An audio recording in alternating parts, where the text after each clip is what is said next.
When I was born in Bombay, which is now known as Mumbai, and I grew up in a very cosmopolitan suburb called Bandra. The very interesting part there, maybe for the West is not so different, but in India it's now very different to what I grew up with and what it is now, especially in the educational system. So I went to a school which was a Catholic Christian parish school, and a lot of schools in my suburb, in fact, in Mumbai, a lot of the contribution of the Christian parish uh, institutions in the educational sector is very, very big. So we owe them a lot and a lot of education in especially like bigger cities. So, so I went to a school called Saint Teresa, and the best part was, so I'm sitting on a bench with a boy to my right whose father is a surgeon, and he lives in a skyscraper. And to my left is a boy whose father works in the municipality and as a and he lives in a slum. So I have two opposite segments of society singing, sitting with me on the same bench, and that today my kids don't have, especially in a place like Bombay, because the educational system has become categorized economically. So you have schools with X amount of fees and schools with X amount of fees. So if you're going to an X amount of an X school which has uh, a fee structure which is expensive, you will miss the strata of society and friends from the other segment, and which didn't happen in my case because when I was brought up, we paid a very nominal fee and everybody could afford, like I said. So the slum dweller and the skyscraper went to the same school because there was not so much of a disparity in education then. Now it has become IB and this and international schools. So everybody wants to put their kids into the best schools.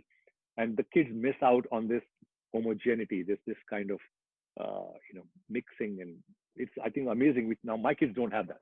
So I grew up with that kind of a background and friends like that with different religions, and it was beautiful. And my father was a when I grew up, when I was growing up, he was a well-known comedian. Although he started as a child actor, my father was 9 or 10 when he started an acting career, and his story is another fantastic story. It's like when the partition happened, India Pakistan, he went through the worst of it. He saw the worst of it, all the killings and bloodshed as a child. And when he came, his father expired before that. So him and his mother, a very traditional uh, Eastern so-called or Muslim homebred lady, and this boy who's 9, 10 years old, and they come to Bombay and they're on the streets and they've lost everything they have, and they have to start life from scratch, coming from a good family with a good background and well-to-do. So now they start their life from scratch, from literally on the street, on what we call a footpath or what you call a pavement. And he started his life, and movies happened because of a necessity. It was like not so much of a choice. At that age, it was all about can I make a living and feed myself and my mother? And at the age of 10, you have to think of that. So he grew up and he came into the movies just by chance because he could speak Urdu well, which is the language we speak here. And in the Bollywood film, actually Bollywood is a strange term. I don't like that term. It's a Hindi movie, Indian film. So in the Hindi movies, he came in and he made his mark as a child actor. He had never seen a movie before in his life, but he had to survive. So he became a child actor. He became a hero, like a leading man. And from there, he went on to become a comedian in the film industry. When I grew up, he was a comedian. But I saw his other work and I thought he was amazing. So probably some things came down to me genetically. He did not uh, force something down on me saying you have to be an actor. Nothing. He just gave me a good education and said, make your way and see what you want to be. So I went to college. I was in science for the first 2 years, what you call high school. I was good. I was a good student, and then I somehow I wanted to go to America. My uncle was there, and my father didn't want me to go, so I stayed put. And then I started getting interested on stage, like all the activities and the dramatics and the fun stuff. So after the high school, age 12, I shifted to arts when it was philosophy, psychology, history, and I finally kind of did my graduation in the entire psychology, what we call a major.